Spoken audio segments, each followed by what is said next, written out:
નમસ્કાર મિત્રો, અત્રે તમે જોઈ રહ્યા છો મારી પાછળ જે કોડીનાર શહેરના ગૌરક્ષક એટલે કે બિલેશ્વર ગૌરક્ષક મંડળ છે અને એ મંડળ દ્વારા કોડીનાર શહેરની તમામ જે બળદ છે એ તમામ ગાય કોઈ વાહનમાં ન ફટકાઈ જાય અને કોઈને નુકસાન ન થાય એ માટે થઈને બિલેશ્વર ગૌરક્ષક મંડળ અત્રે એ ઝુંબેશ ઉપાડી છે કે દરેકના ગળામાં આવી રીતે પટ્ટો જે ગાય હોય તો ગાયના ગળામાં, બળદ હોય તો બળદના ગળામાં, તો આવી રીતે.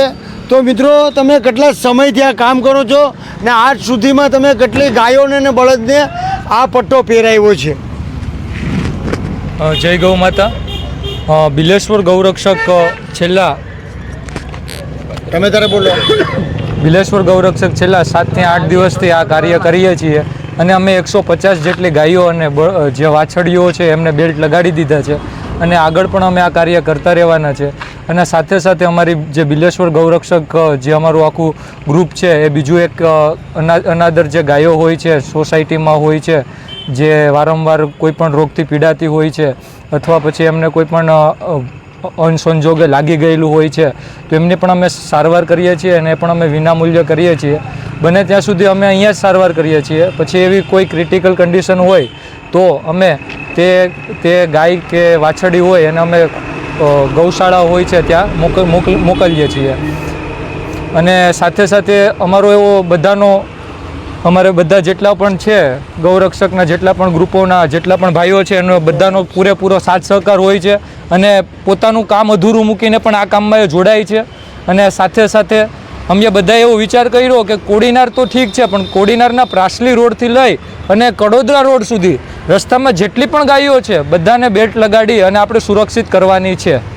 એટલે અમે બધા એક સંકલ્પ લીધો છે અને અમે આ કાર્ય છેલ્લા 7 દિવસથી તો કરીએ છીએ પણ અમે આગળ પણ આ કરતા રહીશું. અને અમારું ઇન્સ્ટાગ્રામમાં બિલેશ્વર ગૌરક્ષક એક પેજ છે જેમાં અમે અવારનવાર વિડીયો મૂકીએ છીએ, તો એ પણ તમે ફોલો કરો અને અમને થોડોક સપોર્ટ કરો. જય ગૌ માતા. જય ગૌ માતા. મિત્રો,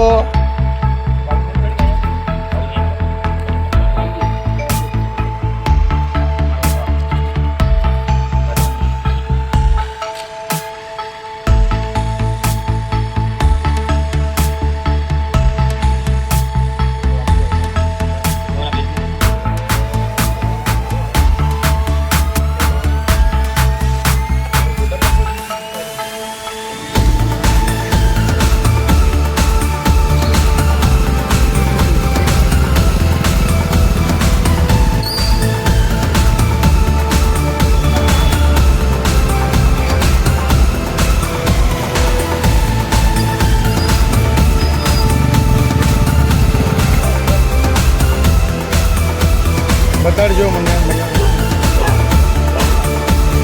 વાહ, અતિ સુંદર, અતિ સુંદર.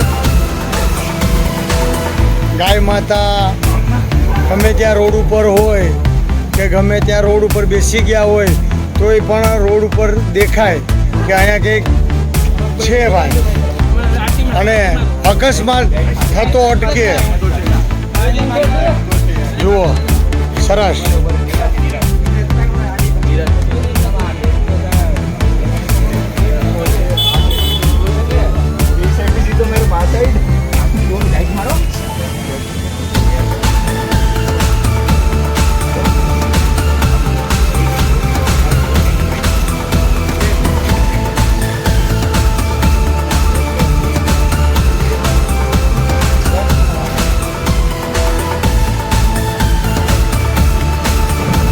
આવી રીતે રોડ ઉપર હોય તો પણ દેખાઈ જાય અંધારામાં પણ રેડિયમ પટ્ટી હોવાના કારણે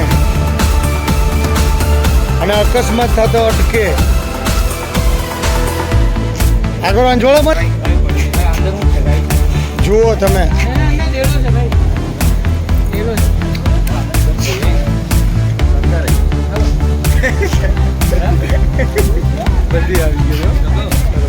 અમારી કોડીનાર કી ગૈયા.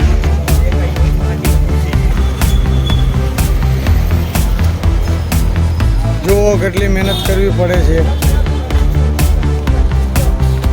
ગાયને કે વાછડાને કંટ્રોલ કરવું.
સુતલી ખાય કા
ગાંઠ મારતે જેવું હોય તો મોટો હોય.